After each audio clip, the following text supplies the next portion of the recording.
Hi, my name is Dr. Ed Shahady, and we're here at the Cardiometabolic Risk Summit in Las Vegas. And I'm here with Dr. Donna Ryan. Dr. Donna Ryan is an expert in obesity. This is her second time at the conference, and she just gave an outstanding presentation with the theme that really fascinated me, and I'd like to expand on that with you. But it was sort of our old thinking and our new thinking. And I'll start maybe with one of the first things you put that is obesity a disease? What's the old thinking? What's the new thinking? Well, thank you, Ed. I'm delighted to be here, and it was you got a great attendance and at the meeting this time. So yeah, I think the old thinking was that it was not a disease, that one's body size was the result of really personal choices. You could control it if you wanted to. But the new way of thinking is that it is a disease, and in fact, I'm in good company in considering it a disease because it's been named a disease by the American Medical Association, the World Health Organization, and many of our professional societies. So I think the reason we call it a disease is because it's abnormal functioning of the regulatory system that governs food intake, energy expenditure, and results in one's body size. So it's the failure of the body to adequately regulate its body size properly. That results in morbidity. It results in type 2 diabetes, increased risk for cancer, cardiovascular diseases, and shortened lifespan. And even haven't we taken now and say there's stage 1, stage 2, stage 3, depending upon what complications are there? Would you want to expand on that? Yeah, so for about the last decade or so, we've been sort of categorizing obesity by its severity.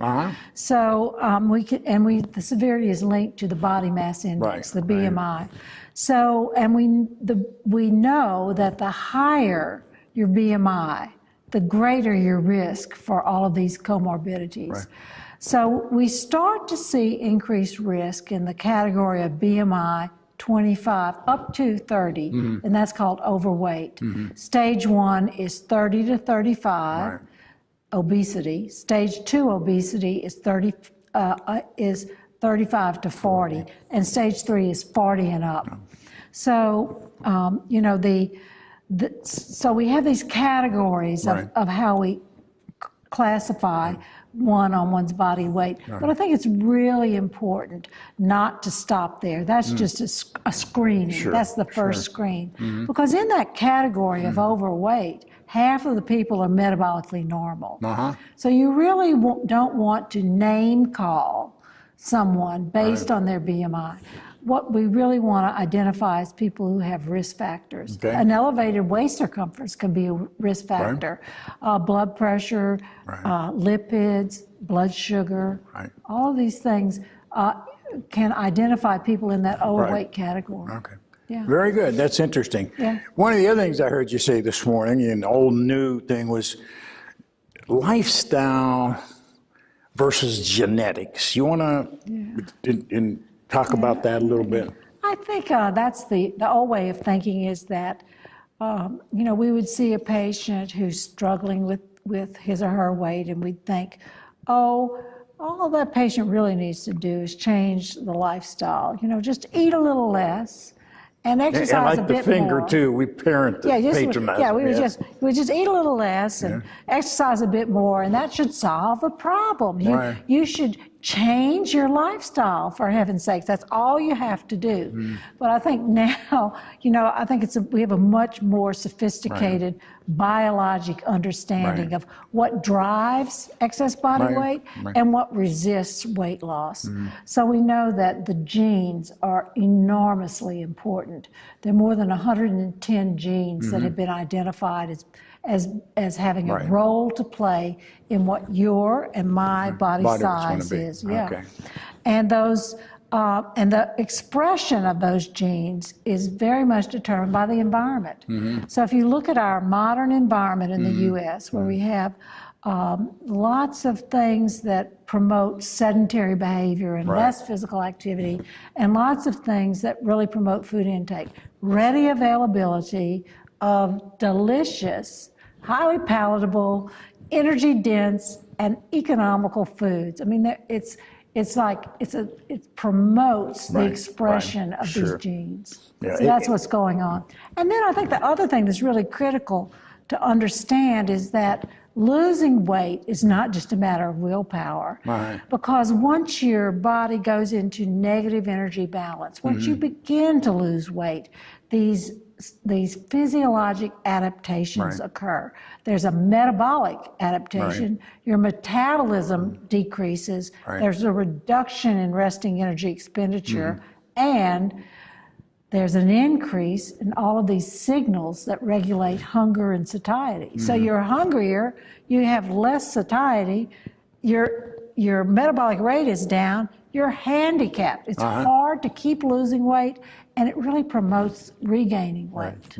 And you mentioned the genes, and so the more genes a patient has, the more likely they're going to be in one of those obesity categories, right? There are a few single gene defects that produce obesity. You know, we know that for these extremely obese children, about 5% of them will have a defect in the melanocortin-4 receptor in the hypothalamus in the brain.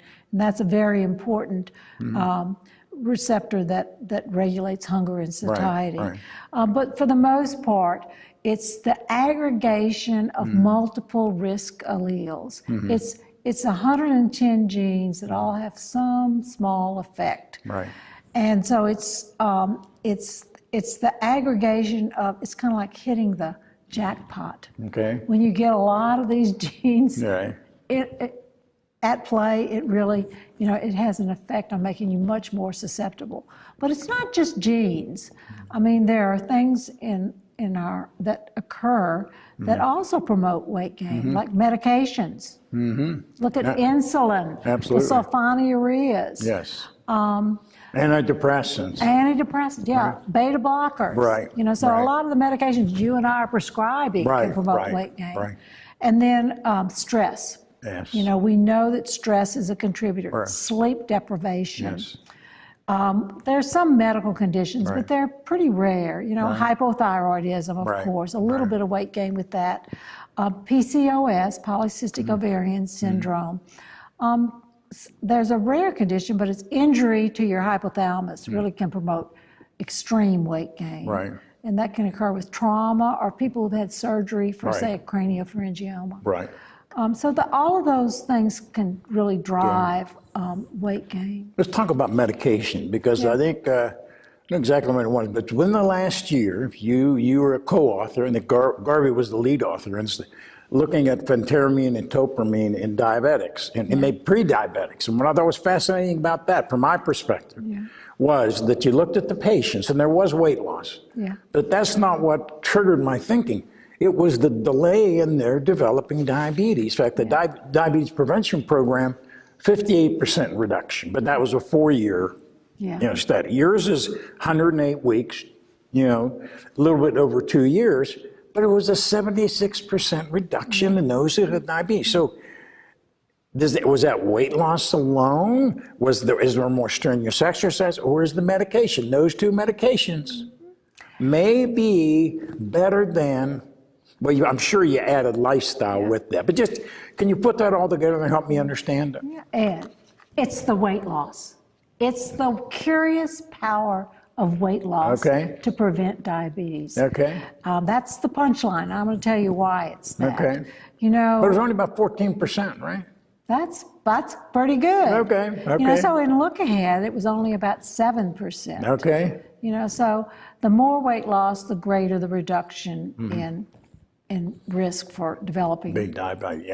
So it's about those medications don't have an effect on glycemia. Neither phentermine nor topiramate will reduce your blood sugar or your A1C or insulin sensitivity, but weight loss does, and a little bit of weight loss has a curiously powerful effect.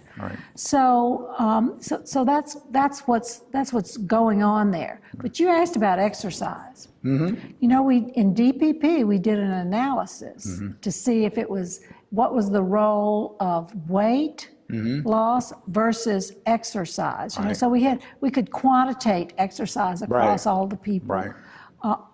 in the study. And there is no effect of the exercise. It's all weight. It's weight. It's the curious power of weight for diabetes prevention.